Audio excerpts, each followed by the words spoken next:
Today, I want to talk about one of my favorite pens, and I've been thinking about how to talk about it for a long time, and that is the Waterman Carene. And I came up with something I think is pretty interesting, so hopefully you'll find this interesting as well. I've realized that the Waterman Carene is really a French Lamy 2000. So hear me out. So let me talk you through the similarities, or why I think these two pens really represent the same idea. And then I'll talk through what makes it French, as opposed to the Lamy 2000, which is very not French. So this is the Waterman Carene, and this is a Lamy 2000. So the first thing you'll realize is they're about the same size. So about the same width, about the same length, about the same weight. The Waterman is made out of metal as opposed to this fiberglass type of plastic type of thing. So it is a little bit heavier, but about the same. They both have a snap cap, and not only do they have a snap cap, but the closure mechanism is actually very similar. So you see in the Lamy, you have these two little metal pieces that come out. It's actually part of a circular ring. If you take the pen out, it's a metal ring that has these two ears on the side, and they click onto the cap like that. The Waterman is very similar. So it has a metal ring here with these two little ears that come out, and the cap also snaps shut like that. So it's both snap caps, both the same size. They both come in a standard black color, and they both have a 14 karat hooded nib.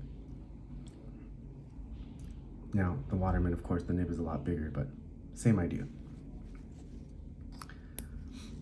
The other similarity, and this is a bit more subjective, is that in my opinion, they both represent iconic designs, and they are arguably both the best pen from their respective manufacturer. In the case of Lamy, it's a bit more arguable because there are several really iconic Lamy pens. In terms of the Waterman, I don't think there's much of a debate. I personally feel the Carene is the best pen that they make.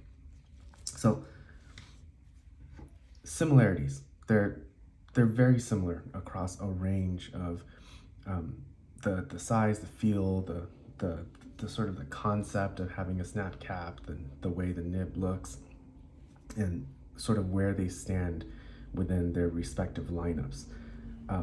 They're also similar in terms of price. So here in the US, I was looking at the street prices for these, and they're about the same, plus or minus a little bit. On a given day, the Lamy tends to be just a slightly bit more expensive, but they're in the same ballpark. I think if you're looking for a pen in this price range, I don't think you'll be choosing one over the other in terms of price. So from an objective sort of measure perspective, they're pretty much the same.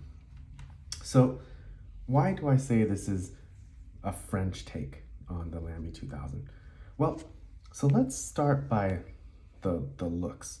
So the Lamy 2000 is a very Bauhaus, simplistic, I mean, it looks like it's inspired by a razor blade, you know, an electric razor, sort of shaver type of product. It's very nicely designed, and it's, I mean, by far stood the test of time, and these things over 50 years old, but it's by no means, it doesn't really have a lot of flair. The Waterman, on the other hand, is not inspired by an electric razor. It has more of a marine nautical theme, and it has by far more flair in the way it's put together. So if you look at like the shape of the clip, for example, the Waterman is a lot more stylish, I would say. If you look at the band the Lamy doesn't have one. The Waterman has Waterman, Paris on the back. And if you look at the end cap here, the Lamy has a very sort of subtle, very nicely made, but very subtle sort of stainless steel cap on the back, whereas the Waterman has a lot more style to it, I would say. This carries through to when they make a special edition. So this is the Lamy 2000, the Bauhaus Blue. This was a special edition that people sort of like went crazy for a couple of years ago. Goulet pens, for example, they had like a raffle for the opportunity to spend some obscene amount of money to buy this pen. I have this pen just because I happened to be walking through a gift shop in Austria at the time, and it was much more reasonable at the gift shop, and I had a bit of a FOMO moment and thought, well, I guess I should buy it just in case. I regret it afterwards. I haven't regretted it, but it's not really that special. It looks very similar to the standard Lamy 2000, and you kind of have to pay attention, or you have to really look carefully to see that it's a special edition. When Waterman does a special edition, you know. So, you know, I feel like that's more stereotypically French versus German in terms of design sensibilities.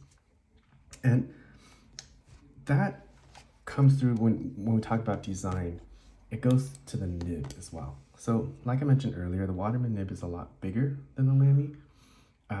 It's also, I think, a lot more stylish, the way it's sort of inlaid, as opposed to the very simple looking Lamy nib. And then finally, the Waterman just doesn't feel as refined. So the Lamy, for example, the cap is very sturdy. You can't even really see where the blind cap meets the body in the back. It's just a very nicely put together pen. Waterman, on the other hand, the cap kind of rattles depending on how you close it. It rattles more or less. And then this particular pen, it's really interesting. You see how the back, it doesn't really align to the nib? You might think, oh, that's how it was designed. But I bought this pen new from an authorized reseller, and when I got it, it did align. So the back sort of was in this orientation relative to the nib. Now, I sent this pen to Waterman to have the nib exchanged to, this has a stub nib now, and it came back misaligned. And I thought, well, maybe that's just a fluke, but then this pen also is not quite aligned. You see how it's off a little bit? It's not completely aligned, but it's not off as much as the black pen. So I just feel like there's that attention to detail, or just lack of caring in terms of how these pens are made, that I feel like wouldn't really fly for a manufacturer like Lamy. So that's why I think the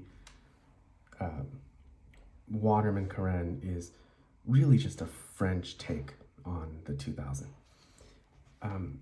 This also extends to the way the pen writes. I think that the Waterman writes with a bit more flair than the Lamy, and it's also why I think it's the best pen they make. So let me show you that. This is a Waterman Carene. This is Waterman. Of course, sorry, I can't talk and write at the same time. I thought it was appropriate to use Waterman ink. And apologize for the messy handwriting. My tripod is sort of next to my hand here. And you can see the notes I took earlier to make sure I didn't miss a point in talking about these pens. But this is a stub nib. And this just writes with a lot more flair than the Lamy 2000 does. The Lamy 2000 is a flawless performer. It has a sweet spot, so you do have to be careful using it, but this just makes writing a bit more fun. So it's really a pleasant writer. And you see with the stub nib, you get a lot of very nice line variation and shading through the ink. And this is a very, very nice stub. So very thin on the horizontal, very thick on the vertical. Really, really nice. So, Waterman Carene. It is a French Lamy 2000 in basically every sense of what that means. And I really love it because of that. I think it is the best pen that Waterman makes. Well worth the street price relative to not only just other pens on the market, but other Watermans as well. My first video on this channel was about the Waterman Expert. That's a pen that I still think is overpriced. I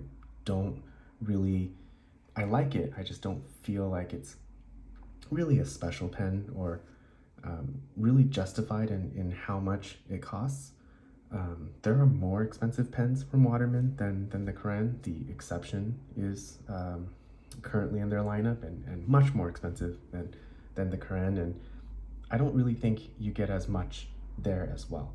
So anyway, really nice pen, very similar to the Lamy 2000 from a objective perspective, very different from a subjective perspective. Really nice writer, especially with this stub nib, and my favorite pen from Waterman. So anyway, I hope that was fun. Just a short video today. Hope you all had a great Thanksgiving, and I'll talk to you later.